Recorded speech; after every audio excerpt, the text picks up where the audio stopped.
Presented by Binani Cement, सदियों के लिए. Prize sponsor Mitashi. Experience colors that come alive only on the Mitashi. And Southern Travels, ranked #1 domestic tour operator by Ministry of Tourism. Holiday partners Sterling Holidays. Happy holidays, happy families. Talk to me.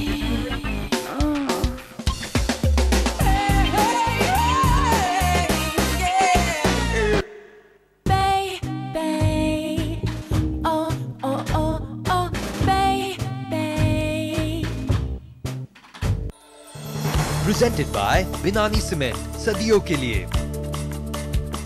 In association with JK Wall Putty, दीवारें बोल उठेंगी.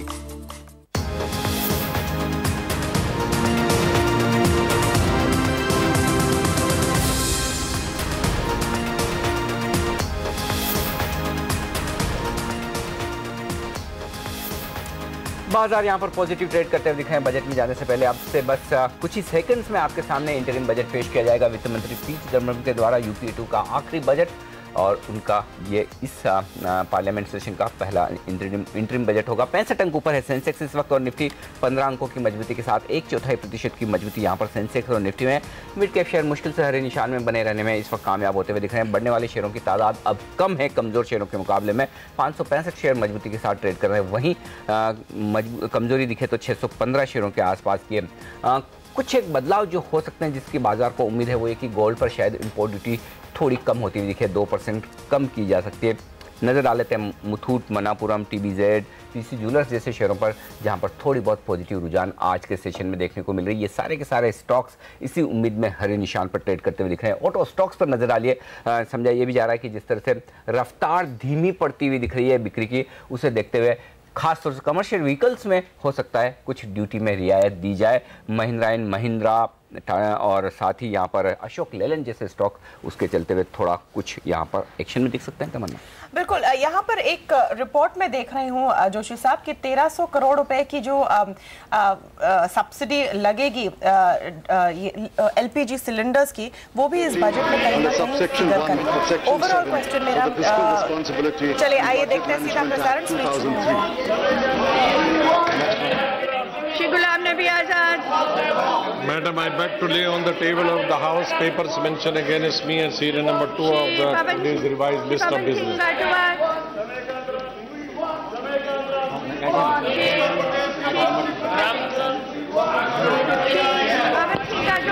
I beg to lay on the table of the House the paper listed against the name of Prafulla Patel in serial number 3 in today's revised list of business.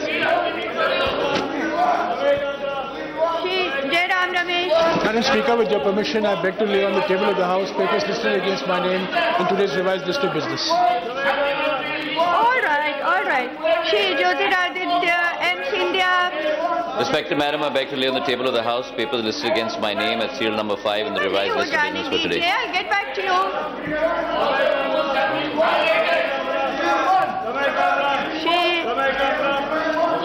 Shri Sachin Pilot. आज के कार्यों की संशोधित सूची में क्रम संख्या 6 में मेरे नाम के आगे उल्लेखित दस्तावेजों को सदन के पटल पर प्रस्तुत करना चाहता हूँ। Shri Manish Tiwari. With your permission, I beg to lay on the table of the House the papers mentioned against my name at serial number 7 of today's list of business. Thank you, ma'am. Shri Pavan Singh Gajowal. I beg to lay on the table of the House the paper listed against the serial number 8 in today's revised list of business. Shri K.C. Venugopal. Permission, I beg to lay on the table of the House the documents mentioned against my name at serial number 9 in the revised list of business of today. K.C. Venugopal.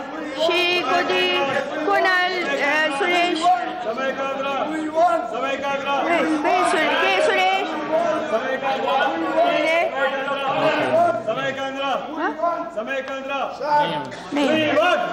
Secretary General.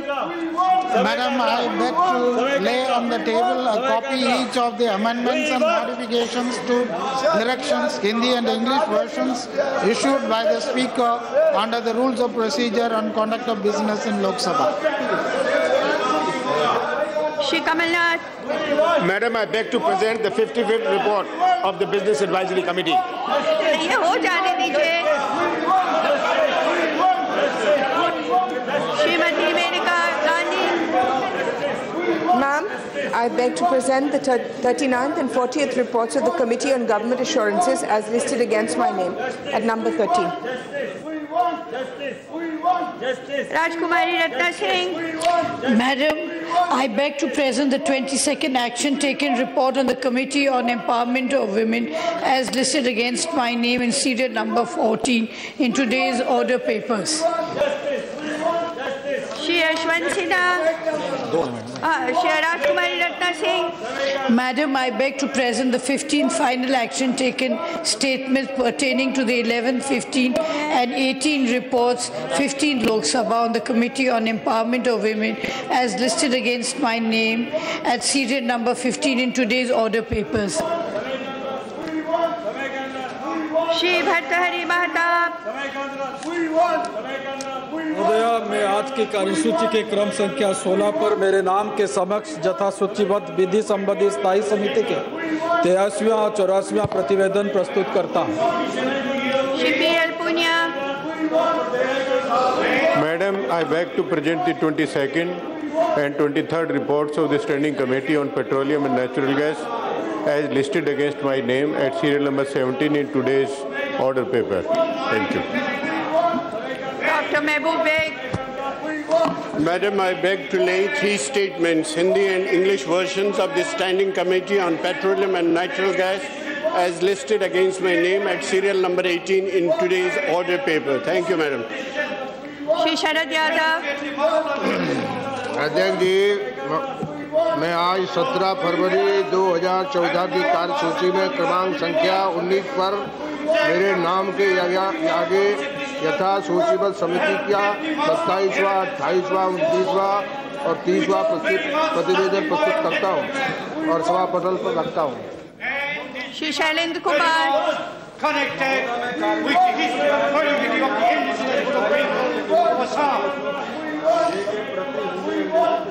We, the people of India, want to one lead India as dignified Indian people. की अनुदान मांगे 2013-14 के संबंध में समिति। और आप देख सकते हैं इस समय लोकसभा की कार्रवाई और लोकसभा में काफी हंगामा हल्ला गुल्ला होता हुआ नजर आ रहा है।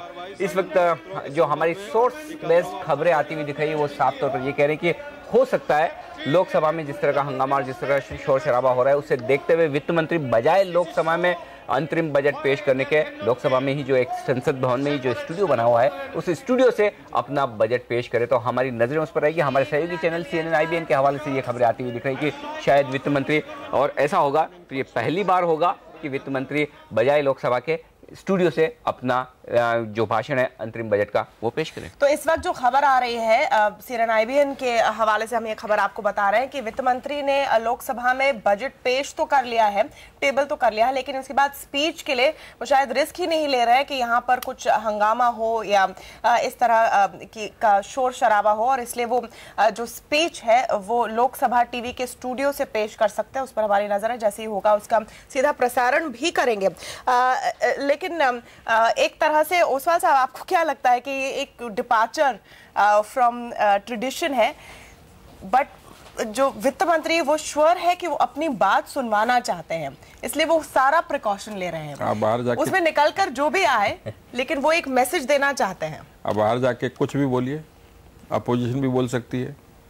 इससे ये कन्वेंशन कहाँ अडॉप्ट हुआ है? लोकसभा में आपने वोट ऑन अकाउंट प्रेजेंट करना है, वोट ऑन अकाउंट लोकसभा में ही प्रेजेंट होता है।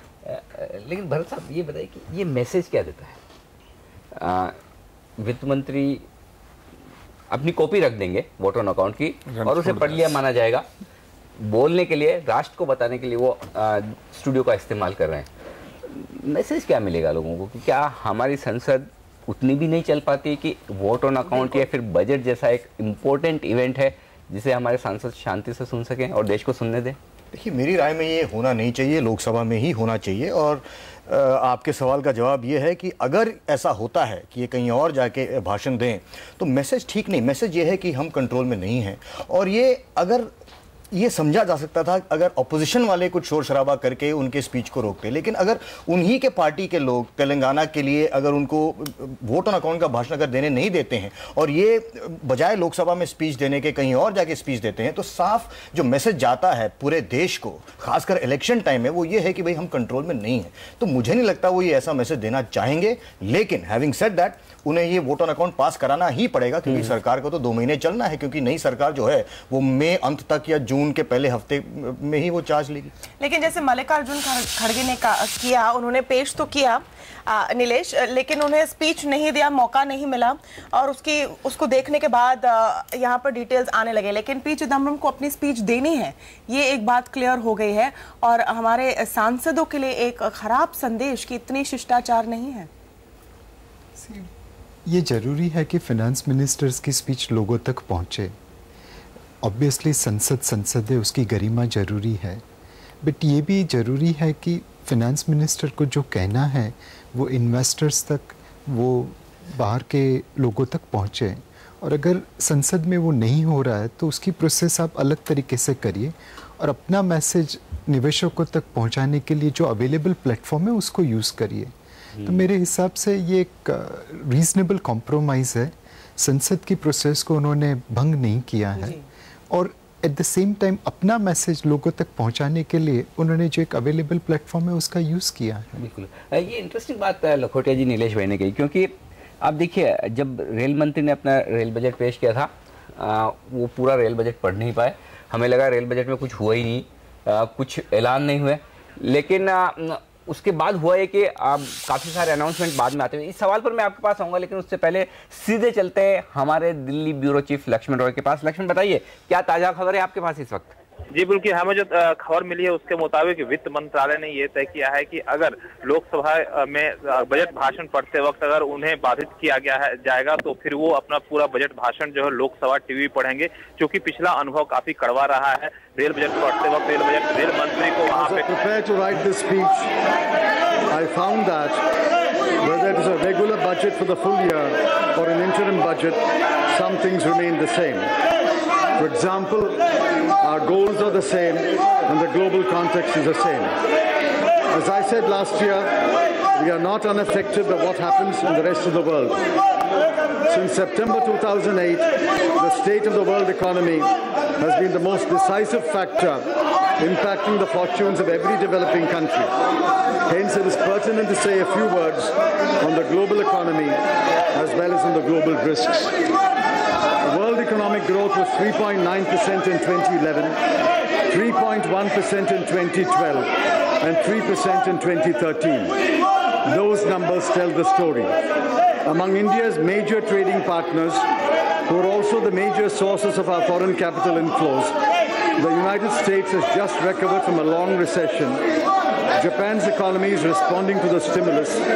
The Eurozone as a whole is reporting a growth of 0.2%, and China's growth has slowed from 9.3% in 2011 to 7.7% in 2013. The Global Risks 2014 report has mapped 31 global risks. Of highest concern are 10 risks that include fiscal crisis, structurally high unemployment or underemployment, income disparity, governance failure, food crisis, and political and social instability. The challenges that we face are common to all emerging economies. 2012 and 2013 were years of turbulence. Only a handful of countries were able to keep their head above the water, and among them was India. I shall presently give you an account of how we navigated the Indian economy through this turbulent period. Now, what do you want me to do? I can't do this throughout.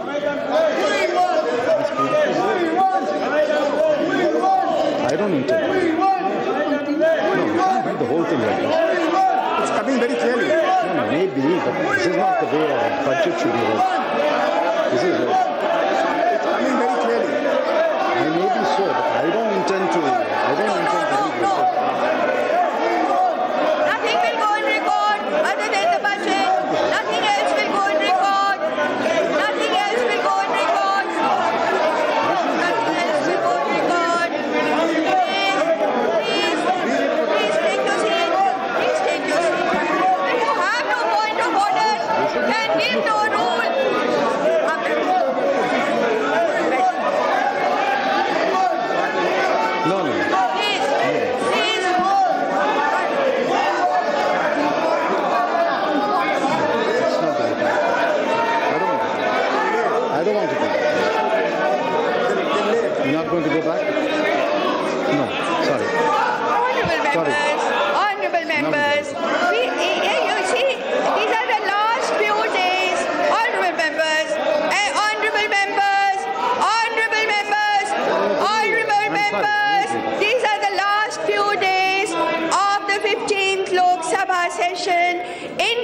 budget, something which is the constitutional duty of the finance minister.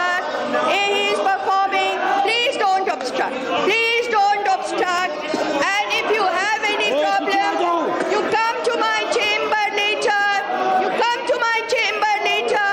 You come to my chamber. आप जाइए, please जाइए. नहीं, हाँ, 0 our अभी बाद में देखेंगे हम. अरे 0 आवर बाद में देखेंगे. बजट होने दीजिए. आप बैठिए. You come to my chamber later. You come to my chamber later. Whatever the problem, I will try my best to sort it out. आप जाकर बैठ जाइए. बैठिए. Yes, honorable minister. No need to adjourn. No need. She has asked to come. Yes. She has asked to come.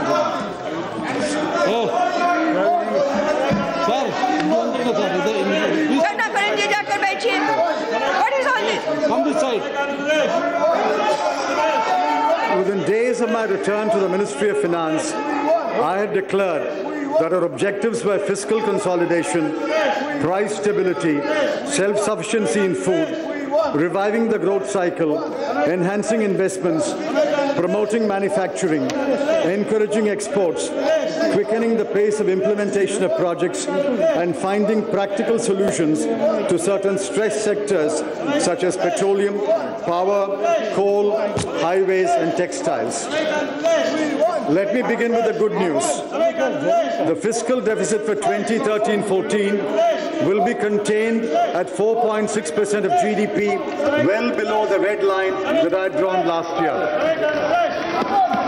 More importantly, the current account deficit that threatened to exceed last year's CAD of $88 billion will be contained at $45 billion. And I'm happy to inform the House that we expect to add about $15 billion to the foreign exchange reserves by the end of the financial year.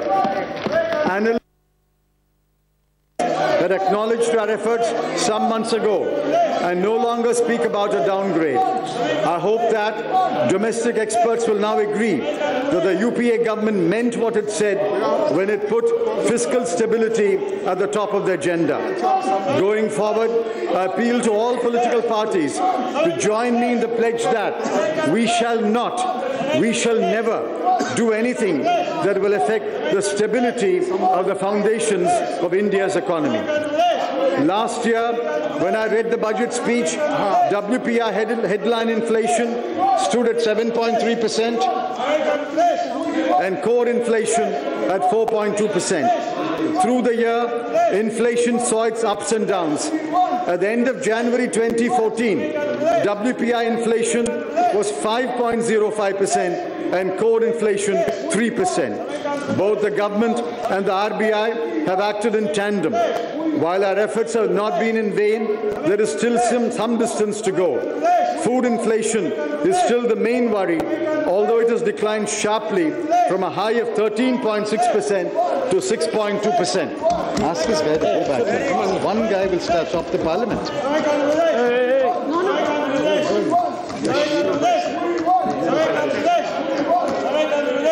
We are proud of the stellar performance of the agriculture sector. Food grain production in 2012-13 was 255 million tons, and the estimate for the current year is 263 million tons. Estimates of production of sugarcane, cotton, pulses, oil seeds and quality seeds point to new records. Agricultural exports in 2012-13 stood at $41 billion versus imports of $20 billion. In 2013-14, agricultural exports are likely to cross $45 billion. Agricultural credit is likely to touch 7,35,000 crore rupees, exceeding the target of rupees 7 lakh crore. Agricultural GDP growth increased to 3.1% in the 5-year period of UPA 1 and further to 4% in the first 4 years of UPA 2. In the current year, agricultural GDP growth is estimated at 4.6%. Even after the slowdown, the savings rate was 31.3% in 2011-12 and 30.1% in 2012-13. The corresponding investment rate was 35.5% and 34.8% respectively, indicating there was no steep decline in investment, except in mining and manufacturing. If the incremental capital output ratio had remained more or less the same, the outcome should have been a growth rate higher than the 6.7% and the 4.5% reported so far by the CSO for the 2 years, but that did not happen. It was obvious that projects were not achieving commercial operation date, and there were too many obstacles on the path of implementation. At a time when it appeared that a number of projects would fall because of the logjam, government took the bold step to set up the Cabinet Committee on Investment and the Project Monitoring Group. Thanks to the swift decisions taken by them, by the end of January 2014, the way was cleared for completing 296 projects with an estimated project cost of rupees 6,60,000 crore. Exports have recovered sharply, and the recovery must be seen in the context of growth of global trade declining from 6.1% in 2011 to 2.7% in 2013. India's merchandise exports reached a level of $300.4 billion in 2012-13, registering a negative growth of 1.8% over the previous year. Though 2013-14 began on a pessimistic note, I'm happy to inform the House that the year will end with estimated merchandise exports of $326 billion, indicating a growth rate of 6.3%. However, imports are down, and this does not augur well for either manufacturing or domestic trade. Our aim must be robust growth in both exports and imports, with trade in balance over a period of time. Manufacturing is the Achilles heel of the Indian economy. The deceleration in investment in manufacturing is particularly worrying. Consequently, there is no uptick yet in manufacturing. The national manufacturing policy has set the goal of increasing the share of manufacturing in GDP to 25% and to create 100 million jobs over a decade. 8 national investment and manufacturing zones have been announced along the Delhi-Mumbai Industrial Corridor, and 9 projects have been approved by the DMIC Trust. 5 NIMZs outside DMIC have also been given in-principle approval. 3 more corridors connecting Chennai and Bengaluru, Bengaluru and Mumbai, and Amritsar and Kolkata are under different stages of preparatory work. Additional capacities are being installed in major manufacturing industries such as steel, cement, refinery, power and electronics. Several measures have been taken to promote micro, small and medium enterprises, including notifying a public procurement policy, establishing technology centers and common facility centers, and launching the Kazi Mark. We have given a big push to infrastructure and capacity addition in infrastructure industries. In 2012-13 and in the 9 months of the current financial year, we have added 29,350 megawatts of power capacity, 3,928 kilometers of national highways, 39,144 kilometers of rural roads under PMGSY, 3,343 kilometers of new railway track, and 217.5 million tons of capacity per annum in our ports. Besides, 19 oil and gas blocks were given out for exploration, and 7 new airports are under construction. We have also facilitated infrastructure debt funds to provide takeout finance for infrastructure projects and ease the pressure on the banking system. Risks to capital flows. Thank you. Risks to capital flows were accentuated due to volatile global conditions and the indication in May 2013 of a reduction in asset purchases by the US Federal Reserve. the rupee came under pressure.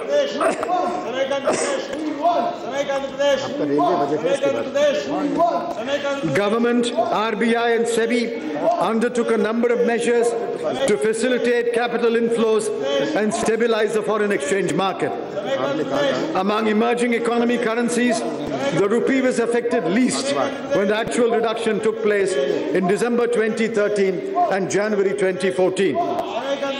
Honourable members will recall that the slowdown began in 2011-12. In 9 quarters, the GDP growth rate declined from 7.5% in Q1 of 2011-12 to 4.4% in Q1 of 2013-14. Thanks to the numerous measures that I have narrated, I was confident that the decline will be arrested and the growth cycle will turn in the second quarter.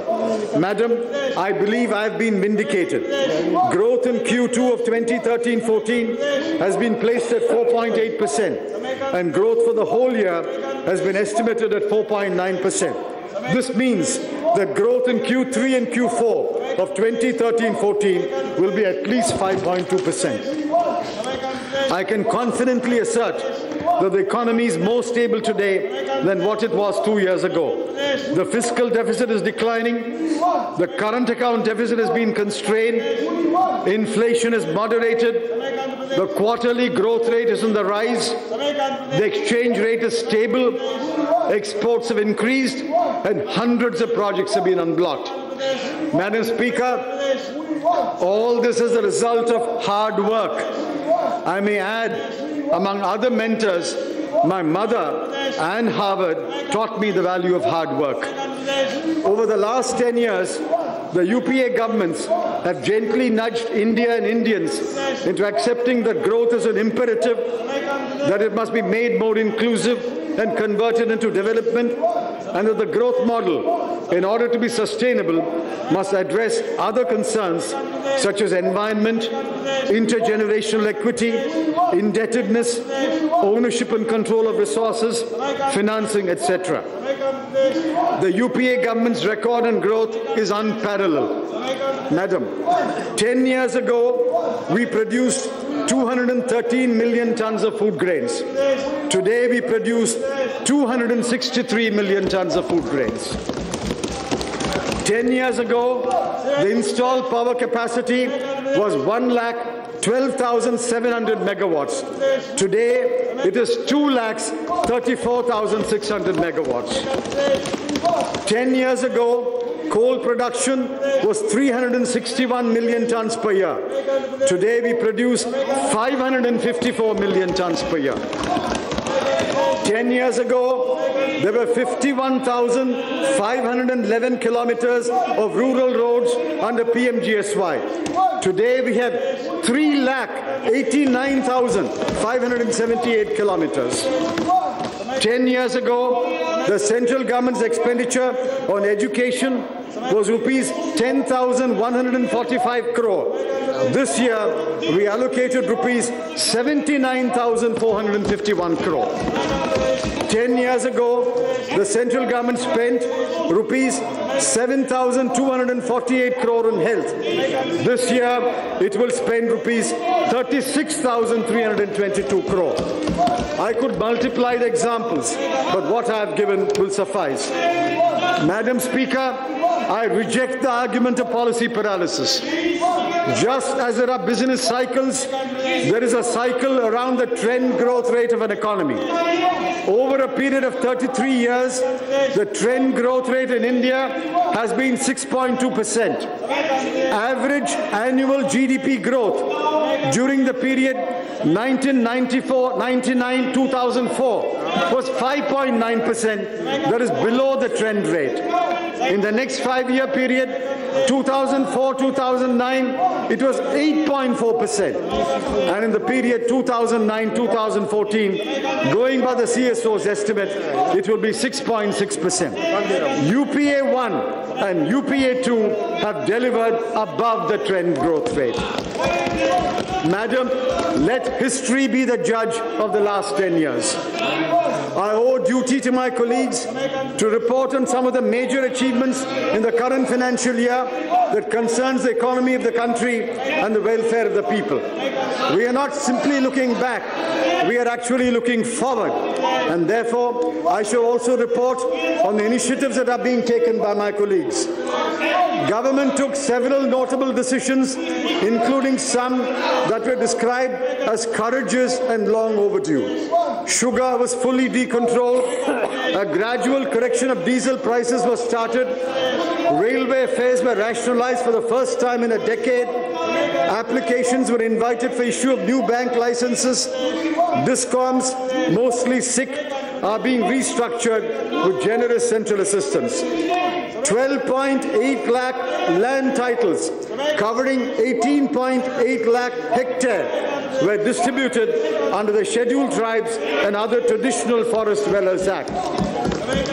The right to fair compensation and transparency in land acquisition, rehabilitation and resettlement act was notified on 1/1/2014, finally putting to rest an oppressive colonial law of 1894.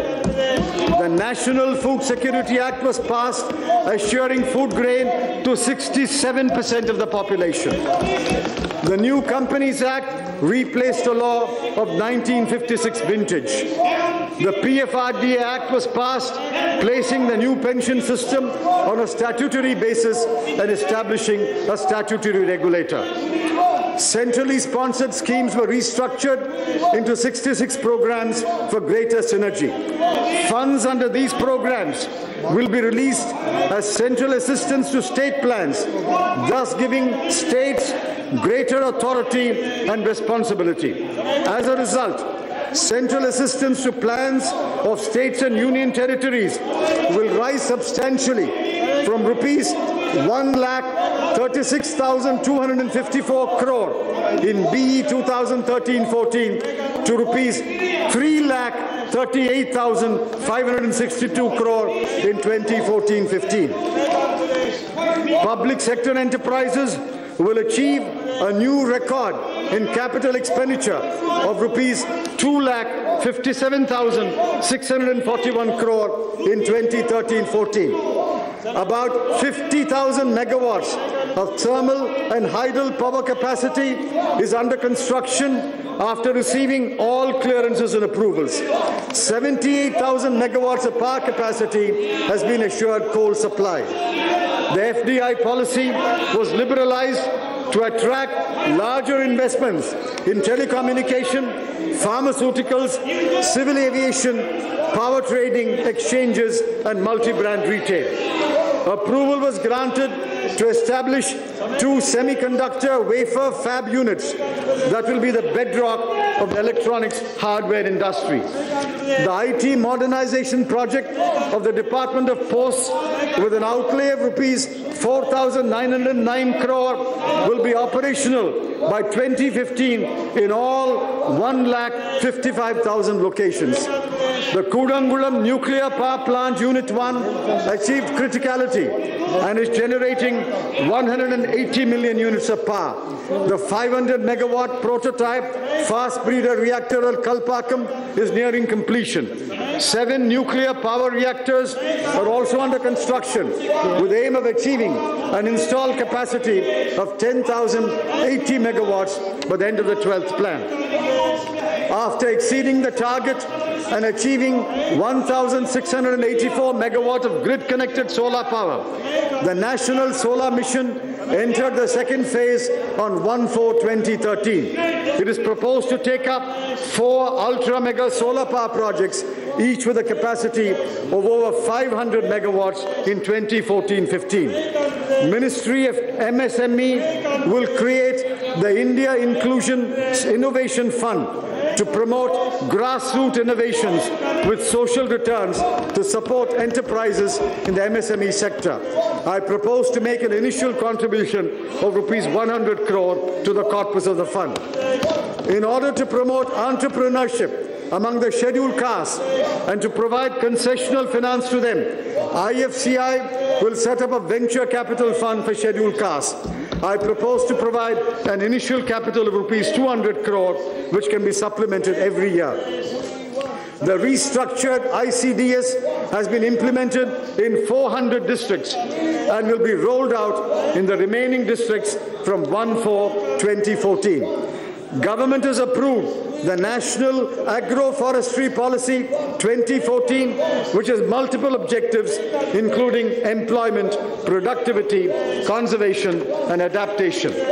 A mechanism for marketing minor forest produce has been introduced, and the budget has allocated rupees 444.59 crore to continue the scheme in 2014-15. A new plan scheme with an allocation of rupees 100 crore has been approved to promote community radio stations. Ministry of Health and Family Welfare has delivered new technologies to the people. The JE vaccine, a diagnostic test for thalassemia, and a Magni visualizer for detection of cervical cancer. The northeastern states, Himachal Pradesh and Uttarakhand, deserve special attention. In addition to funds allocated in the current year, I propose to release a sum of rupees 1,200 crore as additional assistance to these states before the end of the year. Madam, India joined a handful of countries when it launched the Mars Orbiter mission. We now have the capability in launch vehicle technology, cryogenics, and navigation, meteorological, and communication satellites, and are largely self-reliant. Several flight tests, navigational satellites, and space missions are planned for 2014-15. Madam, last year I had made 3 promises, and I had asked honourable members to keep before them the faces of the girl child, the young student, and the poor. To ensure the dignity and safety of women, I promised the Nirbhaya Fund and put rupees 1,000 crore into the fund. So far, we have approved 2 proposals that will receive support from the fund. In order to make it clear that the fund will be a permanent fund, I intend to declare the grant of rupees 1,000 crore as non-lapsable. And in order to support more proposals, I propose to contribute to the fund another sum of rupees 1,000 crore next year. Secondly, I had promised an ambitious program to skill millions of young men and women, and had tasked the National Skill Development Corporation to implement the program. The National Skill Certification and Monetary Reward Scheme was launched in August 2013 and has been widely hailed as a success. At last count, 24 sector skill councils, 400 training partners, and 17 assessment agencies had joined the program. 204 job roles have been finalized. 1,68,043 youth had enrolled, and 77,710 have completed their training. Honourable members will recall that I had set apart rupees 1,000 crore for the scheme. The whole of that money will be transferred to the NSD Trust, and I propose to transfer another sum of rupees 1,000 crore next year to enable the Trust to scale up the program of NSDC rapidly. I may add that NSDC actually complements the initiatives of several ministries which steer skill development programs such as Udaan in Jammu and Kashmir. Thirdly, I had promised that the direct benefit transfer scheme would be rolled out throughout the country. The scheme is barely a year old. Money is being transferred to beneficiaries under 27 identified schemes, including the National Social Assistance Program. A total of 54,20,114 transactions have been put through until 31/1/2014, and rupees 628 crore has been transferred. Another sum of rupees 3,370 crore has been transferred to 2.1 crore LPG beneficiaries. The latter scheme has been put on hold for the time being, pending resolution of some difficulties that have been pointed out. However, Let me reiterate that the government remains fully committed to Aadhaar, under which 57 crore unique numbers have been issued so far, and to opening bank accounts for all Aadhaar holders in order to promote financial inclusion. Who needs Aadhaar? It is those who are at the bottom of the pyramid, the poor, the migrant workers, the homeless, and the oppressed who need Aadhaar. And we will ensure that they get Aadhaar. I have no doubt that in course of time, even critics of Aadhaar will realize that Aadhaar is a tool of empowerment. Madam, I shall now give an overview of the interim budget. In some years, we over-provide in the budget. In those years, savings are inevitable. Because if there is lower than expected growth, there will be lower than estimated revenues as well. 2013-14 has been one such year. I'm afraid we will not be able to spend the budgeted plan expenditure, but non-plan expenditure will exceed the budget by a small amount. In order to sustain the pace of plan expenditure, I have decided to keep plan expenditure in 2014-15 at the same level at which it was budgeted in 2013-14. I have provided rupees 5,55,322 crore for plan expenditure. I am glad to inform the House that all the ministries, departments that run key flagship programs of the UPA government have been provided adequate funds. In all the following cases, I have provided in 2014-15 an amount equal to or higher than in the BE of 2013-14 and irrespective of the revised estimates for the year. Ministry of Minority Affairs, rupees 3,711 crore. Ministry of Tribal Affairs, rupees 4,379 crore. Ministry of Housing and Poverty Alleviation, rupees 6,000 crore. Ministry of Social Justice and Empowerment, rupees 6,730 crore. Ministry of Panchayati Raj, rupees 7,000 crore. Ministry of Drinking Water and Sanitation, rupees 15,260 crore. Ministry of Women and Child Development, rupees 21,000 crore. Ministry of Health and Family Welfare, rupees 33,725 crore. Ministry of Human Resource Development, rupees 67,398 crore. And Ministry of Rural Development, rupees 82,202 crore. My colleague, the Minister of Railways, presented the railway budget a few days ago. Budgetary support to railways has been increased from rupees 26,000 crore in BE 2013-14 to rupees 29,000 crore in 2014-15. Railways need to mobilize huge resources through market borrowing and private-public partnership schemes. It is proposed to identify new instruments and new mechanisms to raise funds for railway projects. Honourable members will be happy to know that I propose to allocate rupees 48,638 crore to the scheduled caste sub-plan and rupees 30,726 crore to the tribal sub-plan. They will also be happy to find that the gender budget has rupees 97,533 crore and the child budget has rupees 81,024 crore. I am confident that there will be no cause for complaint. If there are any shortcomings, they can be addressed when the regular budget is presented. There is enough flexibility in the expenditure budget to make necessary changes and allocations within the overall resource envelope.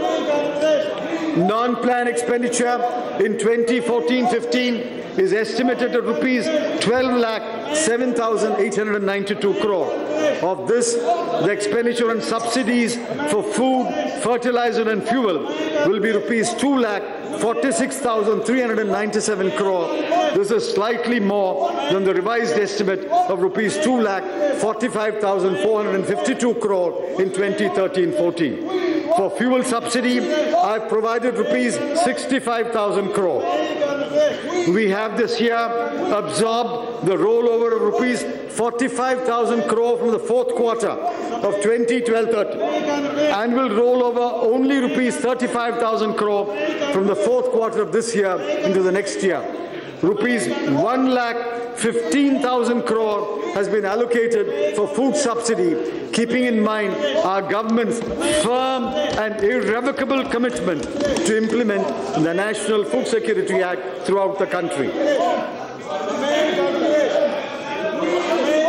The allocation for defence has been enhanced by 10% from rupees 2,03,672 crore in BE 2013-14 to rupees 2,24,000 crore in 2014-15. Madam, honourable members are aware of the long-standing demand of the Defence Forces for one rank, one pension. It is an emotive issue, it has legal implications, and it has to be handled with great sensitivity.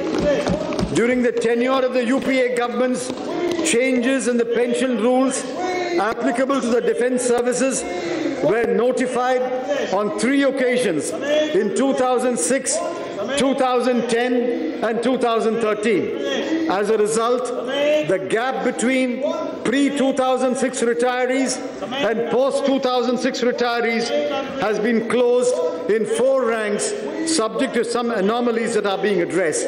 These are Havildar, Naib Subedar, Subedar and Subedar Major. There is still a small gap in the ranks of Sepoy and Nayak and a gap in the ranks of Major and above. We need a young fighting force, we need young Jawans, and we need young officers. We also need to take care of those who served in the defence forces only for a limited number of years. Government has therefore decided to walk the last mile and close the gap for all retirees in all ranks. I'm happy to announce that government has accepted the principle of one rank, one pension for the defence forces. This decision will be implemented prospectively from the financial year 2014-15. The requirement for 2014-15 is estimated at rupees 500 crore and as an earnest of the UPA government's commitment, I propose to transfer the sum of rupees 500 crore to the defence pension account in the current financial year itself. A modernisation plan at a cost of rupees 11,009 crore has been approved to strengthen the capacity of Central Armed Police Forces and to provide them state-of-the-art equipment and technology. Funds have been provided in the current financial year and for the next year. Honourable members, the announcements that are made concerning the financial sector in the budget speech of February 2013 have been or are being implemented. In 2014-15, I propose to provide rupees 11,200 crore for capital infusion in public sector banks. They have opened 5,207 branches so far against a target of 8,023 branches and are near the goal of installing an ATM at every branch. The Bharatiya Mahila Bank was inaugurated on 19/11/2013. Rupees 6,000 crore was provided to the Rural Housing Fund and rupees 2,000 crore to the Urban Housing Fund. Banks are under strain owing to rising non-performing assets. Bankers have assured me that as the economy turns, they will be able to contain the NPAs, recover more loans and build healthier balance sheets. Meanwhile, I cannot fail to acknowledge the yeoman service rendered by our banks in reaching government's policies and programs to the people. This year, banks will exceed the target of rupees 7 lakh crore of agricultural credit. I am therefore encouraged to set a target of rupees 8 lakh crore for 2014-15. Honourable members will recall that an interest subvention scheme was introduced in 2006-07. There is a subvention of 2% and an incentive of 3% for prompt payment, thus reducing the effective rate of interest on farm loans to 4%. So far, rupees 23,924 crore has been released under the scheme. I propose to continue the scheme in 2014-15. Madam, 10 years ago, the minorities had 14,15,000 bank accounts in 121 districts of India, where there's a concentration of minorities. At the end of March 2013, they had 43,52,000 accounts, and the volume of lending had soared from rupees 4,000 crore to rupees 66,500 crore. Loans to minority communities in the whole country stood at rupees 2,11,451 crore at the end of December 2013.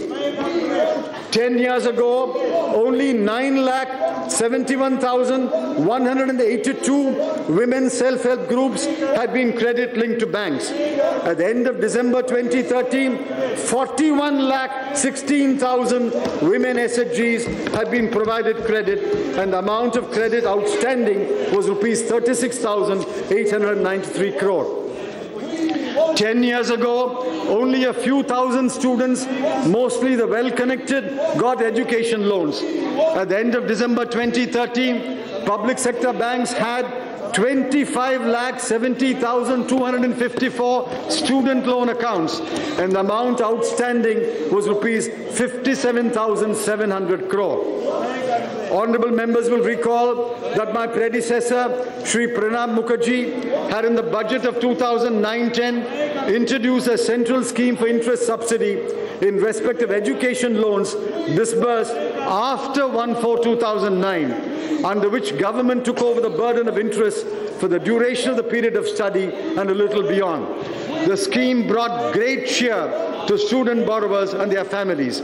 However, I have noticed a sense of discrimination among students who had borrowed before 31/3/2009, struggled to pay interest during the period of study, and continue to service the loan afterwards. I think they deserve some relief. I therefore propose a moratorium period for all education loans taken up to 31/3/2009 and outstanding on 31/12/2013.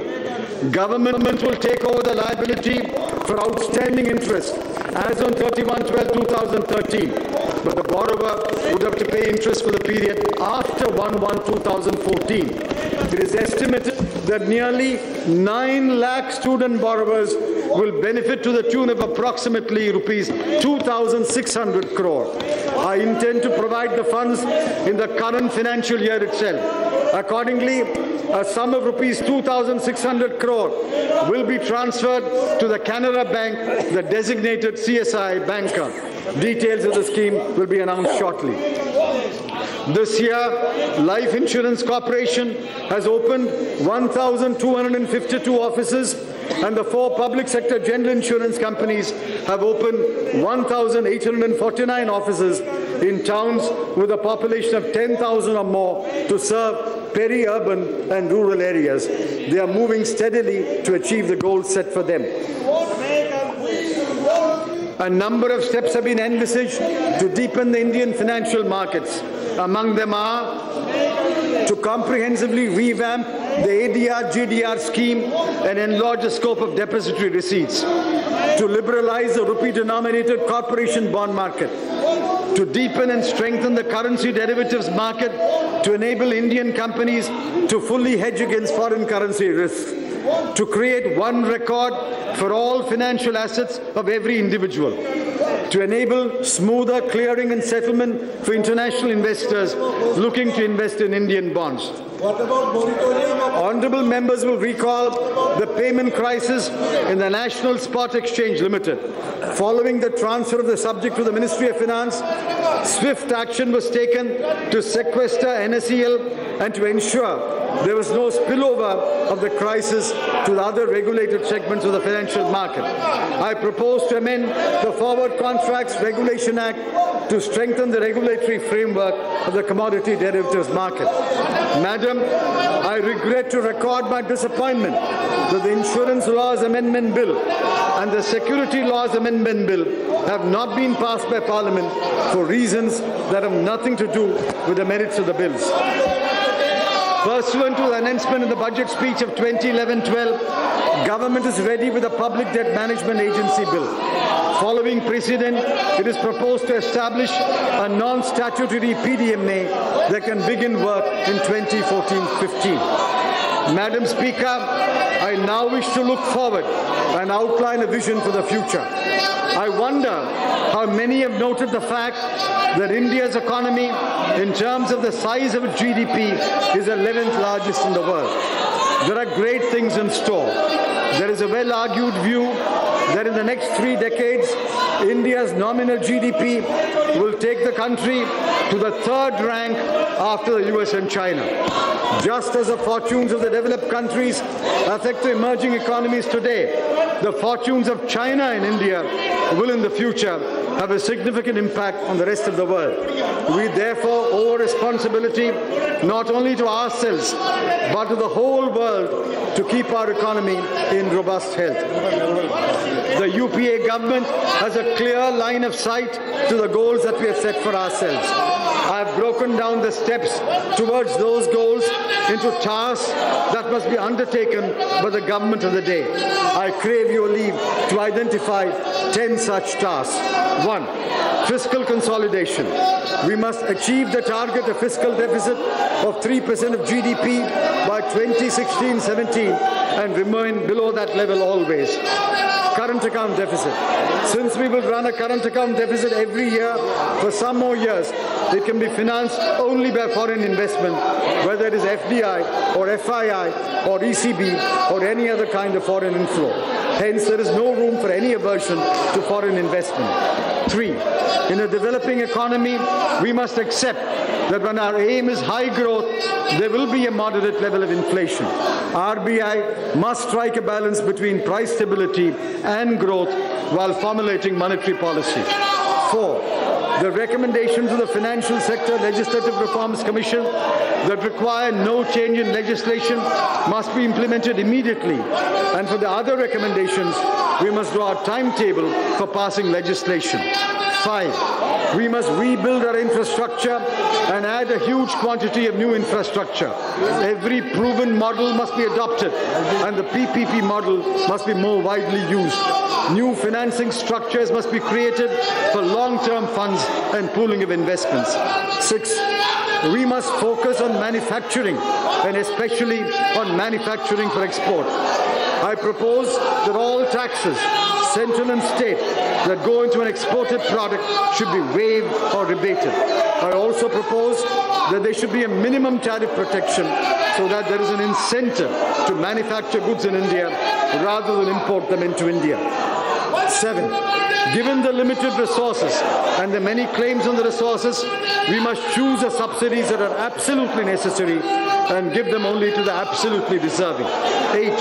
Our cities will become ungovernable and perhaps unlivable if we do not address the decay in our cities.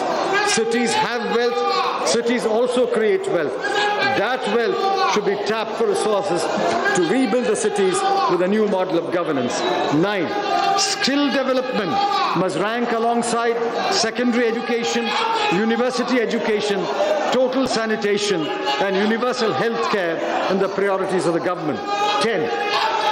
States have the fiscal space to bear a reasonable proportion of the financial costs of implementing flagship programs and must willingly do so that the central government can allocate more resources for subjects such as defense, railways, national highways, and telecommunication that are its exclusive responsibility. Madam, revenues are of paramount importance. The best source of revenue is taxes, and for that we need modern tax laws. I am disappointed that we have not yet been able to introduce GST. I leave it to you to answer the question, who blocked the GST when an agreement on the game-changing tax reform was around the corner? We have also got ready a direct taxes code that will serve us for at least the next 20 years. I intend to place it on the website for a public discussion without partisanship or acrimony. I appeal to all political parties to resolve to pass the GST laws and the DTC in 2014-15. our government has passionately espoused the cause of science, promoted scientific research, and supported scientific applications and inventions. The Income Tax Act allows deductions for expenditure on scientific research, but it is limited to direct funding. We have reflected on a new approach to funding scientific research. I therefore propose to set up a research funding organization that will fund research projects selected through a competitive process. Contributions to that organization will be eligible for tax benefits. This will require legislative changes which can be introduced at the time of the regular budget. Madam, there has been much debate on illegal offshore accounts held by Indians. Investigations into such accounts were launched in 2011. Despite several hurdles in obtaining evidence from the countries concerned, the government has succeeded through alternative methods and special efforts in obtaining information in 67 cases. An action is underway to determine the tax liability as well as impose penalty. Prosecutions for willful tax evasion have been launched in 17 other cases. More inquiries have been initiated into accounts. में जारी है 17 अन्य मामलों में जानबूझकर कर चोरी वाले पर अभियोजन शुरू किए गए हैं। नो टैक्स या लो टैक्स मामलों में भारतीय कंपनियों द्वारा कथित रूप से खातेधारकों की जांच की जा रही है। परिपाटियों को ध्यान में रखते हुए मैं कर विधियों में बदलाव संबंधी कोई घोषणा नहीं करना चाहता हूं। फिर भी मौजूद आर्थिक हालात कुछ ऐसे जरूरी बदलाव की मांग करते हैं जिनके लिए नियमित बजट तक रुका नहीं जा सकता। विशेष रूप से विनिर्माण क्षेत्र को तत्काल प्रोत्साहन दिए जाने की आवश्यकता है। इसलिए मैं कुछ अप्रत्यक्ष स्तरों में निम्नलिखित प्रस्ताव करता हूं। पूंजीगत वस्तुओं और उपभोक्ता टिकाऊ भिन्न वस्तुओं में वृद्धि को प्रोत्साहित करने के लिए मैं 30/6/2014 तक की अवधि के लिए केंद्रीय उत्पाद शुल्क टैरिफ अधिनियम की अनुसूची के अध्याय 84 और 85 के अंतर्गत आने वाली सभी वस्तुओं पर उत्पाद शुल्क 12% से घटाकर 10% करने का प्रस्ताव करता हूं। नियमित बजट प्रस्तुत करते समय इन दरों की समीक्षा की जा सकेगी। ऑटोमोबाइल उद्योग अप्रत्याशित नकारात्मक वृद्धि दर्शा रहा है। इसे राहत देने के लिए मैं 30/6/2014 तक की अवधि के लिए नीचे लिखित उत्पाद शुल्क घटाने का प्रस्ताव करता हूं। छोटी कार, मोटरसाइकिल, स्कूटर और वाणिज्यिक वाहन पर 12 से घटाकर 8%, एसयूवीज में 30% से घटाकर 24%, बड़ी और मिड सेगमेंट कारों जिस पर 27 और 24% लगता है उसको घटाकर 24 से 20% करता हूं। परिणाम स्वरूप मैं चेसिस और ट्रेलरों पर उत्पाद शुल्क में उचित कटौती करने का प्रस्ताव करता हूं। नियमित बजट प्रस्तुत करते समय इन दरों की समीक्षा की जा सकती है। मोबाइल हैंडसेटों के घरेलू उत्पाद जो कि गिर गया को प्रोत्साहित करने तथा आयातों पर निर्भरता कम करने के लिए मैं मोबाइल हैंडसेटों की सभी श्रेणियों हेतु उत्पादक शुल्कों की नई दरों का प्रस्ताव करता हूं। ये दरें सैनवेट क्रेडिट के चलते 6% और सैनवेट क्रेडिट के बगैर 1% होंगी। साबुनों और रंगीन रसायनों का घरेलू उत्पादन प्रोत्साहित करने के लिए मैं खाद्य भिन्न ग्रेड औद्योगिक तेल और इसके भाग वसीय अम्लों और वसीय अल्कोहलों पर सीमा शुल्क ढांचे को युक्तिसंगत कर 7.5% करने का प्रस्ताव करता हूं।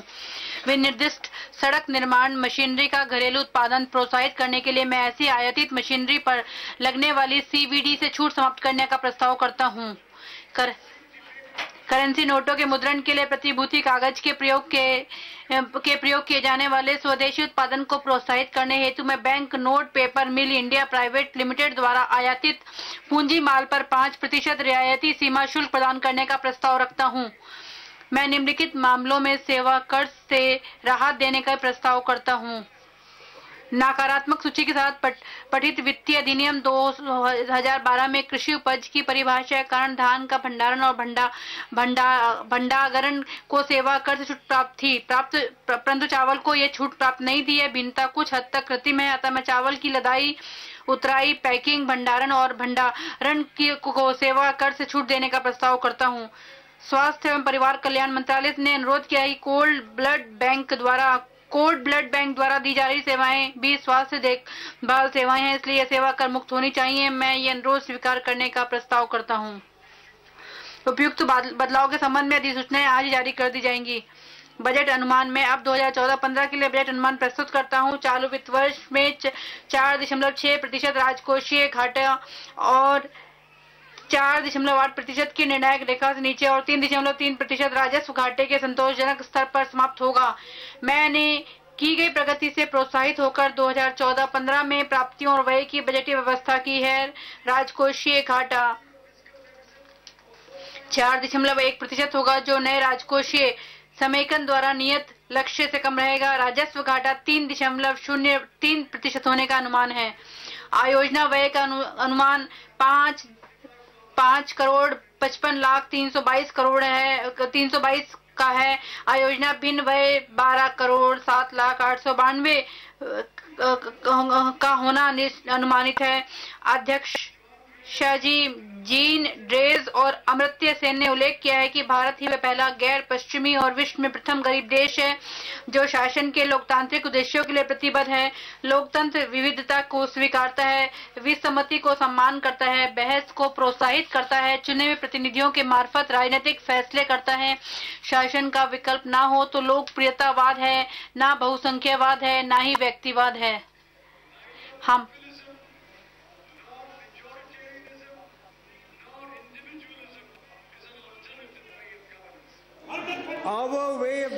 हमारे शासन के तौर तरीके 10 वर्षों में 140 मिलियन आबादी को गरीबी से उबारने में आड़े नहीं आए।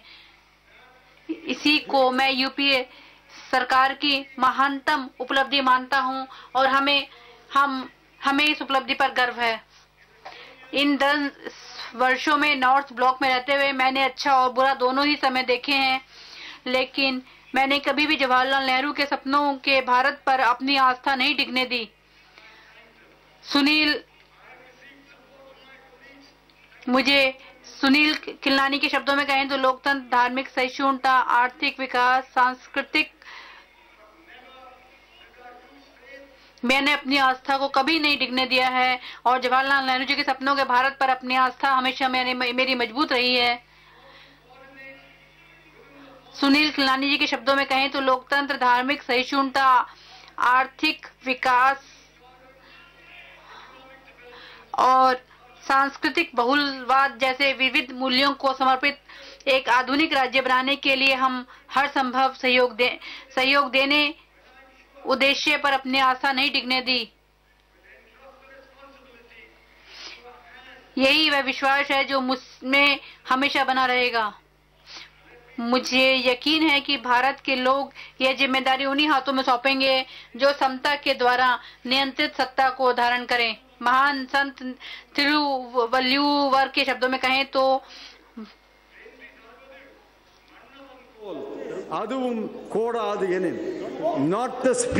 भाले बर्छे नहीं बल्कि सिर्फ समता और बराबरी से युक्त सत्ता ही राजा को असली विजय दिलाती है। अध्यक्षा महोदय, इन शब्दों के साथ मैं ये अंतरिम बजट सदन को सौंपता हूं।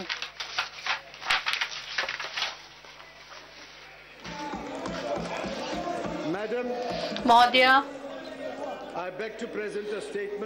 मैं जो प्राप्तियां हैं और खर्च है 2014-15 के लिए अनुमानित खर्च और जो प्राप्तियां उसके बारे में मैं वक्तव्य सदन में रखता हूं और ये जो हमारी राजकोषीय जिम्मेदारी है उसके से संबंधित कागजात भी मैं सदन के पटल पर रखता हूँ और ये जो हमारी राजकोषीय नीतियां हैं उससे संबंधित कागजात में सदन में रखता हूँ।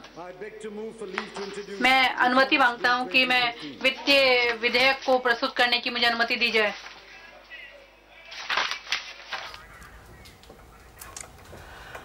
और वित्त मंत्री ने अपने बजट भाषण में साफ तौर पर वो कहा जो बाजार सुनना चाहता था। बिल्कुल वित्तीय घाटे को काबू में लाने की उन्होंने बात कही और जो वित्तीय घाटे का अनुमान वित्त वर्ष 2014 के लिए 4.8% का दिया था उससे बेहतर अचीवमेंट करने की बात वित्त मंत्री ने कही और कहा है कि हम सिर्फ 4.6% के यहाँ पर घाटे पर हैं और करंट अकाउंट डेफिसिट $45 बिलियन के आसपास का आया। और अगले साल के लिए जो टारगेट दिया वो भी शायद बाजार को पसंद आने वाला है, क्योंकि 4.1% का वित्तीय घाटा और साथ ही रेवेन्यू घाटा 3% के आसपास का उन्होंने अंदाज बताया है। और उसके बाद बाजार में थोड़ी सी मजबूती लौटती हुई दिख रही है। इसके अलावा वित्त मंत्री ने साफ तौर पर यह कहा कि जो सब्सिडी का बिल है वो लगभग 65,000 करोड़ के आसपास का होगा फ्यूल सब्सिडी का, और 45,000 करोड़ की सब्सिडी अगले साल के लिए रोल ओवर की जाएगी और ओवरऑल सब्सिडी 2,46,000 करोड़ के आसपास की इस साल के लिए रहेगी। तो ओवरऑल एक संतुलित बजट, और साथ ही जिस तरह से टैक्सेस में हम बदलाव की बात करते हैं, सिर्फ ऑटो सेक्टर के लिए एक बेहतरीन खबर यहां पर आती हुई दिखी, जहां पर साफ तौर पर एक्साइज ड्यूटी में कमी की गई और मैन्युफैक्चरिंग सेक्टर को ग्रोथ को बढ़ावा देने के लिए कैपिटल गुड्स के इक्विपमेंट्स पर भी यहां पर एक्साइज ड्यूटी में कमी की गई है और ऑटो सेक्टर के लिए भी एक्साइज ड्यूटी में कमी की गई। तो ये कुछ एक बदलाव है। हमारे एक्सपर्ट्स का पूरा पैनल हमारे साथ है, टीपी ओसवाल साहब है, नीलेश शाह हैं, डीके जोशी, के आर भरत साहब और सुभाष लोकोटिया जी। लेकिन उससे पहले संजय जी, बजट पर सबसे पहले आपकी टेक। अनिल जी, पहले तो ये पता करें कि बाजार आप कह रहे हैं खुश हुआ, हमको लगता है कि स्पीच को अभी तक तो कोई तवज्जो नहीं दी है। जिस तरह से बाजार 40-50 के पॉइंट पे चल रहा था, लेकिन इसके पहले हम लोग एक वन लाइनर ले लेते हैं। हार्वर्ड के साहब हैं, हार्ड वर्किंग स्पीच दी है, लेकिन ये इलेक्शन स्पीच है। हार्ड वर्किंग उधर हुआ है, न कि वोट एंड अकाउंट का एक ऐसा खाका पेश करने के लिए जिससे आप लोगों की चिंताएं दूर हों। अगर ये प्रपोजिशन मैं आपके सामने रखूं तो क्या रिएक्शन होगा? नीलेश भाई, सबसे पहले आपका वन लाइनर। आई थिंक जो 4.6% फिस्कल डेफिसिट आई है वो बहुत बढ़िया है। नाउ कैसे आई है वो डिटेल्स में चेक करेंगे, बट एटलीस्ट सब्सिडी साइड के ऊपर उन्होंने तकरीबन 2.5 लाख करोड़ रुपया प्रोवाइड किया है और खाली 35,000 करोड़ का फ्यूल रोल ओवर किया है, जो लास्ट ईयर से कम है। So at least on the face of it that looks very very good. Second चीज़ है कि उन्होंने जो रोड मैप लगाया है नेक्स्ट 10 टास्क दिए, जैसे फिस्कल कंसोलिडेशन हुआ, करंट अकाउंट डेफिसिट हुई, एक्सपोर्ट्स को बढ़ा हुआ, तो ये सब बहुत अच्छी चीज़ें हैं। इसको एग्जीक्यूट कैसे करें वो $1 मिलियन वो तो उन्होंने आगे वाले पर छोड़ दिया है। जोशी जी, इन्होंने जैसा कहा कि नंबर तो ठीक दिख रहा है, 2 रेड लाइन का उन्होंने पालन किया, लेकिन कुछ फॉल्ट लाइन छोड़ी हैं। ऐसी हमको आशंका लग रही थी कि खर्चे जो हैं वो आगे के लिए बढ़ा देंगे और अच्छी अच्छी बातें कह देंगे कि फिस्कल कंसोलिडेशन तो होना चाहिए। तो इसमें रेड लाइन बनाम फॉल्ट लाइन, कुछ फॉल्ट लाइन दिख रही है आपको फिस्कल डिसिप्लिन के लेवल पे? एक फॉल्ट लाइन ये है कि जो खर्चा नहीं काटना चाहिए था वो काटा है, और जिसको काटना चाहिए था उसे नहीं काट पाए हैं। जो नॉन प्लान रेवेन्यू एक्सपेंडिचर है, जिसमें सब्सिडीज और ये सब जो स्टिकी होता है, उसको काटने की बहुत ज़्यादा आवश्यकता है। बिना उसके durable fiscal consolidation over the medium run बहुत मुश्किल है। जी, के आर भरत साहब, आपका फर्स्ट रिएक्शन? फर्स्ट रिएक्शन तो बहुत पॉजिटिव है, क्योंकि डर ये था कि इलेक्शन के 2 महीने पहले इस इंटरिम बजट में काफ़ी कुछ डैमेज कर सकते थे। काफ़ी लोगों में डर था कि मनरेगा का जो अमाउंट है वो बढ़ा देंगे, सब्सिडी बढ़ा देंगे, इसको एक इलेक्शन बजट जैसा बना देंगे। वो नहीं हुआ है। फिस्कल डेफिसिट को 4.6% कैसे लाया गया वो हमें देखना पड़ेगा। मुझे लगता है ये रोल ओवर और जो स्पेक्ट्रम का पैसा आया है उसकी वजह से शायद हुआ है। जो एक्साइज ड्यूटी कट किए हैं और जो सर्विस टैक्सेस में रैशनलाइजेशन किए हैं, ये सब बाजार में उम्मीदें थी, लेकिन किसी को सर्टेनिटी नहीं था कि करेंगे, और उन्होंने किया। ये बहुत अच्छी बात है। तो ओवरऑल मैं कहूंगा कि जो एक्सपेक्टेशन इतने हम लोगों के लो थे, उसके मुकाबले में ये बजट काफी अच्छा नजर आया। लो एक्सपेक्टेशन पे अच्छा आया है। चूंकि ऑटोमोबाइल सेक्टर को कुछ दिया गया है, तो आयशर मोटर्स के एस शांडिल्य साहब हमारे साथ जुड़े हुए हैं। आप ये एक्सपेक्ट कर रहे थे और इससे कितना फायदा आपको होता हुआ दिख रहा है? जॉब क्रिएशन के लिए आसान सी इंडस्ट्री है ऑटोमोबाइल कि वहां तुरंत कुछ कर दिया जाए। क्या कहते हैं आप शांडिल्य साहब? ऐसा तो हम कह नहीं सकते कि हमने उम्मीद थी। हम तो सोच रहे थे कुछ न कुछ करेंगे, कितना करेंगे, क्या करेंगे, हमने सोचा नहीं है। मगर जहाँ तक ऑटो इंडस्ट्री का सवाल है कि जो कदम उठाए गए हैं वो बहुत ही अच्छा है, क्योंकि ये ऑटो इंडस्ट्री इतनी घटोतरी में चल रही थी पिछले 2 साल में, उसमें कोई पॉजिटिव स्टेप लेना बहुत ज़रूरी था। उन्होंने ले लिया है, मगर ये सिर्फ जून तक है, क्योंकि वो वोटर अकाउंट में ज़्यादा नहीं कर सकते थे। हमारी ये तो उम्मीद रहेगी कि जो भी नए सरकार आएंगे उसके आगे कदम रखेंगे, उसी के मेंटेन करेंगे ताकि उसमें और कोई जोड़ ना कर दें। बिल्कुल, ऑटोमोबाइल इंडस्ट्री बहुत अच्छा है, ऑटो इंडस्ट्री के लिए अच्छी चीज़ है। ओसवाल साहब, आप क्या समझते हैं? इन्होंने जो किया है, रेवेन्यू डेफिसिट वाला आंकड़ा सामने अभी पूरी तरह से पढ़ने के बाद समझ में आएगा, लेकिन वो एक रेड लाइन है जिसकी चर्चा या कमिटमेंट इन्होंने नहीं किया था और वहाँ टारगेट के नीचे वसूली हुई है। नहीं, रेवेन्यू डेफिसिट और सीएडी दोनों उन्होंने actually world bank rating agency इसको खुश करने के लिए बराबर मैनेज किया है, और उस पर काफ़ी तीनों से इनकी मेहनत लगी हुई है और वो उन्होंने टारगेट के नीचे लेके आए। तो इसके हिसाब से वर्ल्ड अभी रेटिंग एजेंसीज का जो उनको कंसर्न था वो शायद थम गया है। रेटिंग एजेंसी के कंसर्न्स को एड्रेस करने की कोशिश की है, नंबर जिस तरह से सामने आ रहे हैं। लखोटिया साहब, इनडायरेक्ट टैक्स में तो थोड़ा बहुत किया वित्त मंत्री जी ने, लेकिन आपके इलाके में कोई छेड़खानी नहीं की? छेड़खानी तो नहीं की, पर मेरे ख्याल से भारत के इतिहास में ये पहला इंटरिम बजट है जहां पर 5 साल की तारीफों का पुल नहीं माना गया, बल्कि 10 साल की बताई गई है। 10 साल में हमने किया, ये किया। वहीं यहां पर नहीं बताया कि 10 साल में टैक्स पेयर को कितनी थप्पड़ खानी पड़ी। टैक्स पेयर को कम से कम 500 इनकम टैक्स के अमेंडमेंट्स हुए हैं 10 साल में, और कहीं भी ये नहीं कहा गया कि हम रेकमेंड करते हैं simplification of the tax structure. कम से कम 10 साल के साथ 10 पॉइंट आए, वहां पर 1 पॉइंट तो ले लेते वित्त मंत्री जी कि भाई पुअर टैक्स पेयर्स के लिए हम सिंप्लीफाई करेंगे, ऐसा होना चाहिए। बिल्कुल। थोड़ा सा डीपर इसका अगर एनालिसिस करें भरत साहब, तो एक रैंक एक पेंशन, स्टूडेंट लोन जो कि एक छोटा बबल बनता जा रहा था, उस पर थोड़ी और सब्सिडी, तो सब्सिडी और इन्फ्लेशन दो चीज़ों पर उन्होंने ज़्यादा बात ही नहीं की, जबकि कह दिया कि इतिहास जज करेगा कि हम लोगों ने कितना शानदार काम किया है। इसमें सेल्फ एडमिशन है कि कंटेम्प्रेरी एनालिसिस में आप ठीक से जज नहीं हो रहे हैं, इसलिए आप कह रहे हैं कि इतिहास तो हमको अच्छे से जज करेगा। आपको लगता है कि तारीफों के जो पुल बांधे हैं अपने फिस्कल मैनेजमेंट के, उसमें इन्फ्लेशन और सब्सिडी पर ज़्यादा एक तरीके का सेल्फ एडमिशन नहीं करके उन्होंने स्वीकार किया है कि हाँ, मैं ज़्यादा कुछ आगे भी नहीं कर सकता? देखिए, आपकी बात बिल्कुल सही है, लेकिन वो कर भी क्या सकते थे? इलेक्शन में 2 महीने का टाइम है, रुख या रुझान जो हैं वो साफ दिखा रहे हैं कि क्या होने वाला है।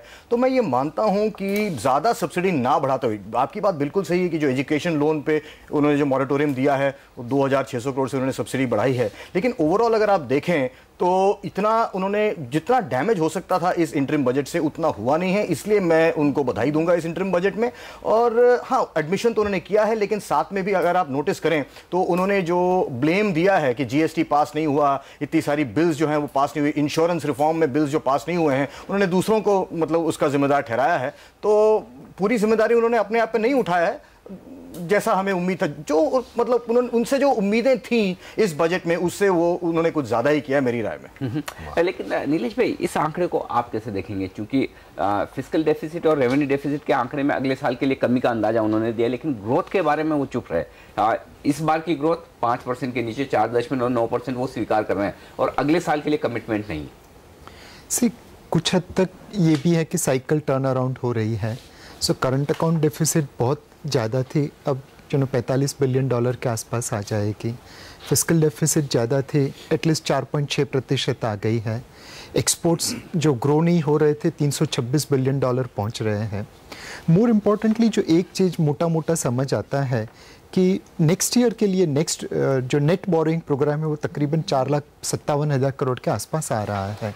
तो डेट मार्केट में एक उम्मीद थी कि ये नंबर ग्रॉस पे तकरीबन 6 से 6.5 लाख करोड़ का हो सकता है। अब अगर ये नंबर सही है, कम रखा है तो ग्रॉस तकरीबन 6 लाख करोड़ के आसपास आएगा। तो उनकी एक्सपेक्टेशन के लोअर रेंज पे है, तो उससे ब्याज के दरों पे भी थोड़ा फ़ायदा हो जाएगा। और उस वजह से हम देख रहे हैं कि 10 ईयर यील्ड आज 3-4 बेसिस पॉइंट नीचे ट्रेड हो रही है।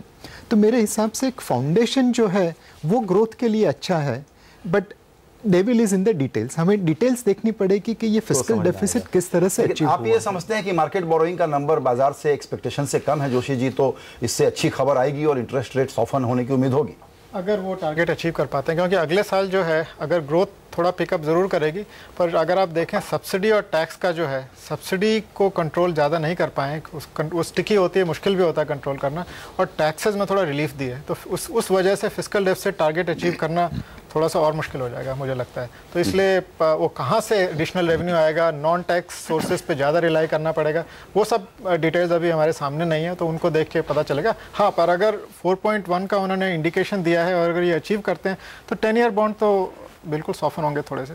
बिल्कुल, तो यानी कि जो टारगेट वित्त मंत्री ने रखे अगर वो हासिल होते तो जाहिर सी बात है कि ब्याज दरों में कमी के संकेत आते हुए दिखेंगे, कम से कम बॉन्ड मार्केट में जरूर होंगे। लेकिन ऑटो सेक्टर यहाँ पर मजबूती से ऊपर की तरफ बढ़ रहा है, खासतौर से 2 व्हीलर स्टॉक्स पर नजर डालिए। हीरो मोटोकॉर्प 3% ऊपर है, टीवीएस मोटर 3% ऊपर है, एस्कॉर्ट्स 3% की तेजी यहाँ पर दिख रही है, जो कि ट्रैक्टर मैन्युफैक्चरिंग के कारोबार में है, एग्रीकल्चर इक्विपमेंट के कारोबार में है। महिंद्रा एंड महिंद्रा में 1.5% की मजबूती है, मारुति, बजाज ऑटो, ये सारे स्टॉक्स आज ऑटो स्पेस बाजार की मजबूती को लीड करने की कोशिश कर रही है। हमारे साथ आयशर मोटर्स के एस शांडिली साहब हैं। शांडिली साहब, जितने लोगों से बातचीत हो रही थी सब लोग ज्यादातर यही मान के चल रहे थे कि ज्यादा से ज्यादा एक्साइज ड्यूटी में कट करेंगे भी वित्त मंत्री तो 2% की करेंगे, लेकिन उसके विपरीत आप देखिए लगभग 4% के आसपास की कटौती वित्त मंत्री ने की है।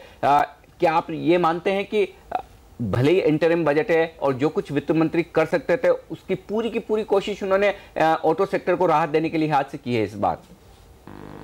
ये तो हम 2 साल से हम बोल रहे हैं कुछ न कुछ करना चाहिए, क्योंकि ऑटो सेक्टर के काफ़ी ज़रूरत है इसमें रेट रिडक्शन की। हम इतना उम्मीद नहीं कर रहे थे, पर उन्होंने अच्छा किया है, मगर इसको ये देखना पड़ेगा, ये तो सिर्फ जून तक है, आगे वाले सरकार भी इसको कंटिन्यू करना चाहिए, क्योंकि ऑटो सेक्टर इतनी नीचे पहुंच गई है, इतनी गिरावट आ गई है उसमें, उससे और कोई गिरावट करेंगे तो इकोनॉमी में काफ़ी असर पड़ सकता है। इसकी वजह से इन्होंने जो भी कदम उठाया वो अच्छा कदम उठाया है। हम ये उम्मीद करते हैं आगे वाले दिनों में भी एक जारी रहे, ताकि हम सेक्टर में थोड़ा बढ़ोतरी ले आ सके, तो इकोनॉमी के लिए बेहतर होगा। वो कैपिटल गुड्स में भी उन्होंने रिडक्शन किया है एक्साइज ड्यूटी में, वो भी खास करके पॉजिटिव स्टेप है। तीसरी जगह जो है नेशनल स्किल डेवलपमेंट कॉर्पोरेशन से सोशल सेक्टर में जो भी करना है, बैंक लोन्स में, एजुकेशन लोन में जो भी उन्होंने कम किया है उसे भी काफ़ी ठीक है, क्योंकि इसमें सारा सोशल सेक्टर भी अफेक्ट पड़ेगा, ये बैंक लोन्स के भी असर पड़ सकते हैं और ऑटोमोबाइल इंडस्ट्री में ज़रा बढ़ोतरी आ सकती है। तो खास करके पूरा देखेंगे तो इसमें डेफिनेटली पॉजिटिव है। इतना तक हम उम्मीद नहीं करते थे, क्योंकि वोट ऑन अकाउंट था, बट इसमें वो करे हैं तो अच्छा है। बिल्कुल, तो आप उम्मीद कम कर रहे थे, लेकिन उसके बावजूद वित्त मंत्री ने आपके सेक्टर के लिए काफ़ी कुछ किया है। जाने से पहले शांडिल जी साहब ये बताइए, वित्त मंत्री के बजट को 10 में से कितने नंबर देंगे आप? कौन सा नंबर? 10 में से कितने नंबर देंगे? नहीं देते हैं, हम आंकड़े नहीं देते हैं, क्योंकि ये तो वोट ऑन अकाउंट, ये पूरा बजट भी नहीं है, बट आगे जाके देखना पड़ेगा। ये फिस्कल डेफिसिट वगैरह उन्होंने फिगर दिए हैं, वो आंकड़े सही हैं कि उसमें क्या है, आगे वाले दिनों में ज्यादा हो जाएगा। यानी कि आप वित्त मंत्री के प्रोविजन, वित्त मंत्री ने जो कुछ भी वोट ऑन अकाउंट में कहा है उस पर भरोसा कम कर रहे हैं, आंकड़े देखने के बाद अपने मार्क्स देने की कोशिश करेंगे। शुक्रिया आपका हमारे लिए वक्त निकालने के लिए। लेकिन यहाँ पर जोशी साहब, आंकड़ों के लिहाज से जैसा आप भी कह रहे हैं कि डिटेल में जाकर देखना होगा कि वित्त मंत्री इससे किस तरह से हासिल करेंगे, लेकिन जो नीलेश भाई एक बात करें कि रिकवरी के संकेत इकोनॉमी में थोड़े से दिखने लगे पिछले 3 महीनों से, खास तौर से उनको देखते हुए क्या ये इन आंकड़ों को हासिल करना वाकई में काफ़ी मुश्किल होगा? देखिए, जो रिकवरी अगले साल होगी वो बहुत ज़्यादा स्ट्रॉन्ग रिकवरी नहीं होगी, वो अभी भी माइल्ड और फ्रेजाइल, ये 2 टर्म्स मैं यूज़ करूंगा। माइल्ड इसलिए क्योंकि पिछले 2 सालों में आप 5% से नीचे ग्रो किए हैं, बेस इतना नीचे है, तो अगर हमारा मानना ये है कि 6% तक अगले साल टच कर सकती है, पर वो 6% ओवर अब इतनी कम होगी कि आप फील भी नहीं करेंगे उसको, ज़्यादा इंडस्ट्री में इम्पैक्ट नहीं आएगा। फ्रेजाइल इसलिए क्योंकि वो कई चीज़ों पे निर्भर करेगी जो हमारे कंट्रोल में नहीं है, कुछ हद तक इलेक्शन आउटकम सेंटिमेंट के लिए इंपॉर्टेंट होगा। उसके अलावा ग्लोबल रिकवरी बहुत क्रिटिकल है, उसकी बात इन्होंने भी की। इंडस्ट्री में अगर पिकअप आएगा तो ग्लोबल रिकवरी के कारण एक मेजर कारण होगा। तीसरा फैक्टर होगा कि अगर रेन्स फेवरेबल हैं कि नहीं, वो हमारे हाथ में नहीं है। तो अगर ये चीज़ें नहीं होती हैं, प्राइवेट इन्वेस्टमेंट सेंटिमेंट अभी भी बहुत कमज़ोर है, उसको लिफ्ट करने के लिए अभी वक्त लगेगा, तो इसीलिए बहुत फ्रेजाइल रिकवरी होगी। जैसा ये कह रहे हैं कि फ्रेजाइल रिकवरी होगी, उसमें एक आंकड़ा इन्होंने बिग पॉलिटिक्स के नाते गिनाया कि 14 करोड़ लोगों को गरीबी से सरकार ने बाहर निकाला है, उसका श्रेय ये ले रहे हैं।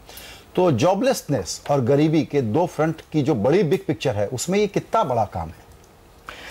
मैं मानता हूं कि किसी भी सरकार के सामने हमारे देश में ये सबसे बड़ा काम है, और हालांकि हम लोग नंबर्स वही देते हैं जो हमारे फेवर में है। जी जरूर निकाले होंगे पॉवर्टी से, लेकिन कितने लोग हैं आज भी पॉवर्टी लाइन के नीचे, और ये पॉवर्टी लाइन का डेफिनेशन क्या है?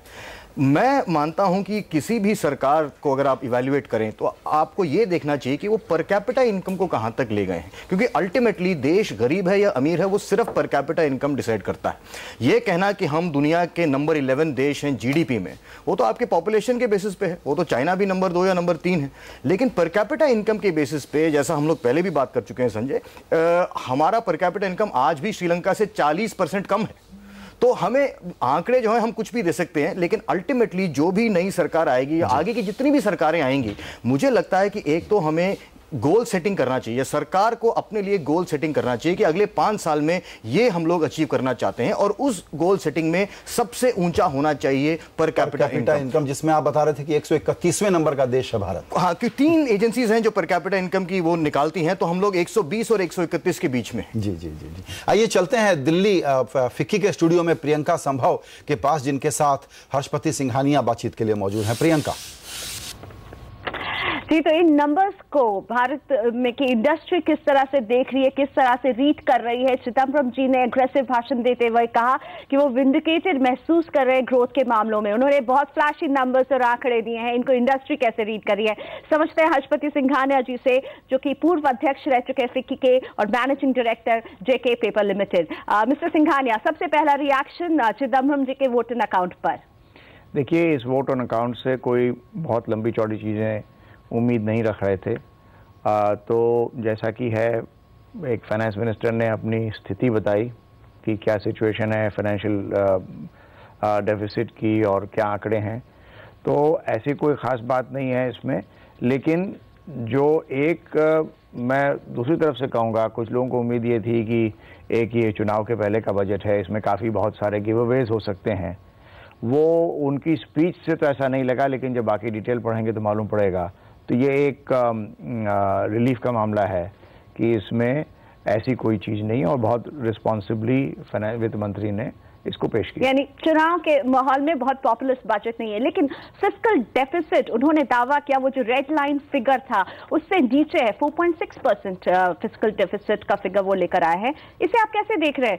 क्या ये सही दिशा में कदम है? ये कामयाबी होगी चिदम्बरम जी की, या आगे जाके नुकसान ज्यादा? देखिए, ये वित्त मंत्री काफ़ी दिन से इस बात के बारे में इसके बारे में काफ़ी दिनों से बात कर रहे हैं, और अगर ये फिस्कल डेफिसिट के आंकड़े जो उन्होंने बताए हैं ये हैं सही मायने में, तो ये एक अच्छी चीज़ है।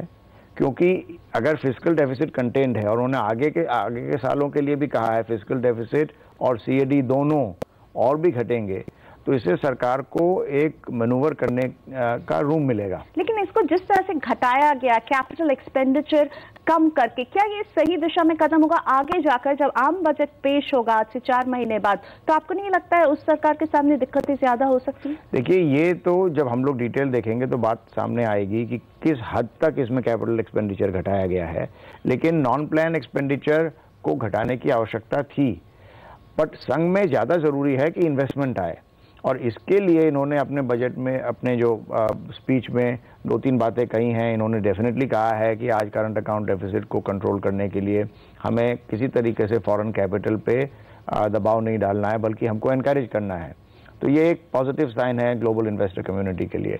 दूसरी बात, इन्होंने मैन्युफैक्चरिंग पे रिपीटेडली स्ट्रेस किया है अपनी स्पीच में। कई बार उन्होंने दोहराया कि मैन्युफैक्चरिंग सेक्टर, बल्कि उन्होंने एक एक्सप्रेशन यूज़ किया कि manufacturing is our Achilles heel. और इंफ्रास्ट्रक्चर के ऊपर भी उन्होंने काफ़ी बात कही और कहा कि CCI ने किस मात्रा में प्रोजेक्ट्स क्लियर किए।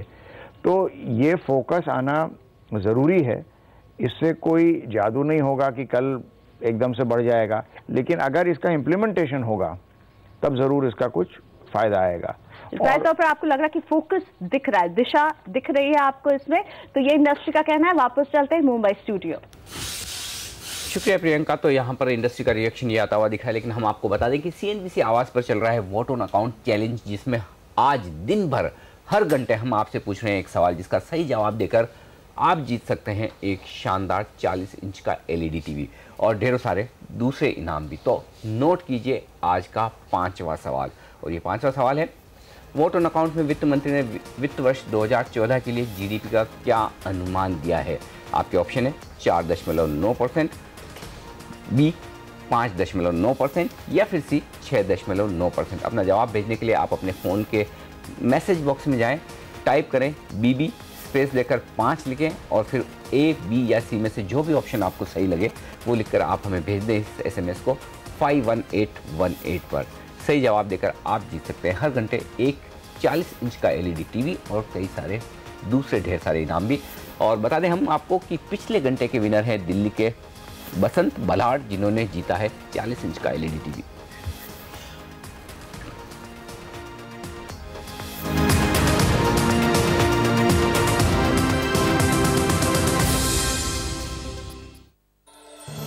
Presented by Binani Cement, सदियों के लिए। In association with JK Wall Putty, दीवारें बोल उठेंगी।